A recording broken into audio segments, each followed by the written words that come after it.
Hi, and welcome back to the Option Cobra Trade Walkthrough. Taking a look today at our most recent earnings-based call calendar spread trade on Tesla, where a one-day wonder, let's call it, resulted in more than a doubler in Tesla post earnings. So let's jump in and take a look. First of all, here's the recommendation pre-earnings. As you can see, Tesla reports after the close today. That was on Tuesday.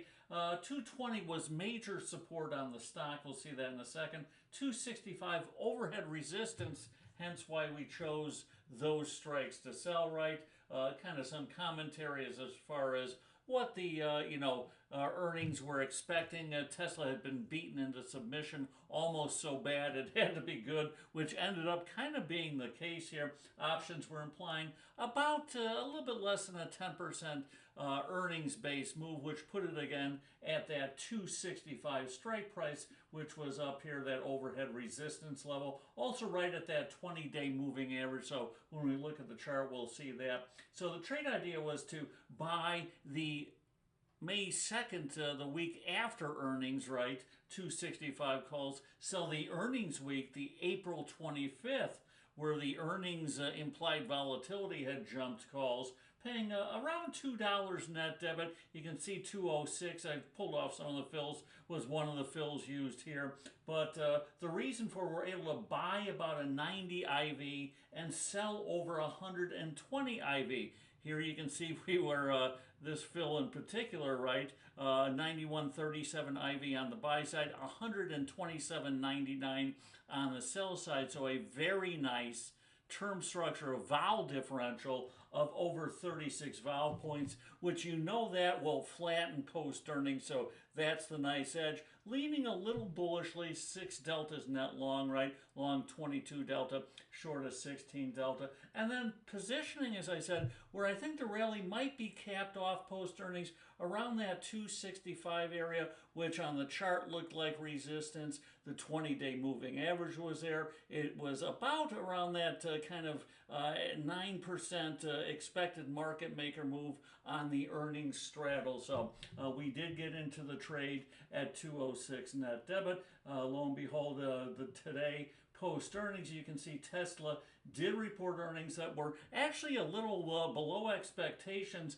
but the look ahead was certainly solid. Talked a good game, if you will. Shares are up strongly on the news, more of a relief rally as much as anything else, that it wasn't going to get hammered too bad. IV is flattened as well, and we can see that that IV now only a 15-point term structure of vol, right? Both options dropped in IV, but the expiration week options dropped to below 90, right? They were above 125 when we sold it. The ones we were long dropped to the low 70s. They were around 90, so certainly a drop in the ones we bought, but a much bigger drop in the ones we sold. That term structure of vol flattening, almost always the case post earnings, a nice kind of built-in edge to have. So recommendation was to close out basically the trade for a $4 net credit. You can see it went out at $4.32 net credit, so most people got well more than $4 as far as getting out of the trade. So more than a doubler, in around 2, out over $4, more than 100% gain overnight, basically, with a decent but not great move in Tesla. It certainly didn't fit the expected market maker move, right? It did get up, towards that upper boundary, but never really pierced it. So taking a look at that upper boundary, here's that 220 support area. Kind of like the stock because it had bounced off there numerous times, 3 times in a row. This was kind of what I term the tampon Tim low, right, where the stock came down and bounced off this level when Tim Waltz, the ex-VP candidate, was somewhat gloating on that Tesla continues to go down. That ended up when he was on stage talking about being the absolute low. Just kind of a funny thing here, but 220 certainly held once again. But 265 to the upside, you can see the stock has had trouble over the past several months, piercing there in this channel. So that's why we kind of like the stock down here pre-earnings, right? But thought it might have trouble getting above, which it did. So that led to our very nice closeout. Interesting as well, right, that both sides of the trade made money, right? So our initial trade, we ended up, if you will, selling the call this week at 221,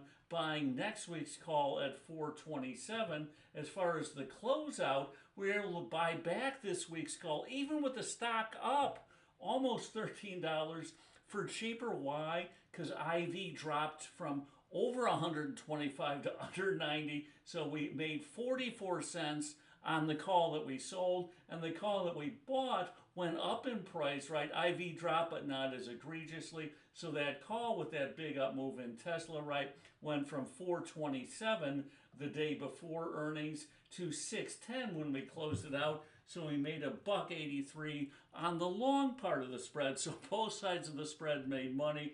Ended up being over a $2 net gain on about a $2 net cost. So certainly a trade that worked out very nicely. Not all of them do, but this highlights the reason we like to look at that term structure of volatility, selling the earnings-based week or month, whatever it may be, and then hedging with a more fairly valued longer-term option, and expecting, of course, almost as always, that term structure volatility to flatten, give us that edge there. And then if we lean in the right direction, in this case, we are somewhat bullish on the trade simply because of that chart pattern, right? You also pick up that. And here we are able to make on both sides of the trade, in essence, selling calls and buying calls, and both sides of the trade making money even with the stock being up almost 13 bucks. So hopefully explain some of the insight, how we go about identifying and putting probabilities in our favor here at the Option Cobra. Until next time, as always,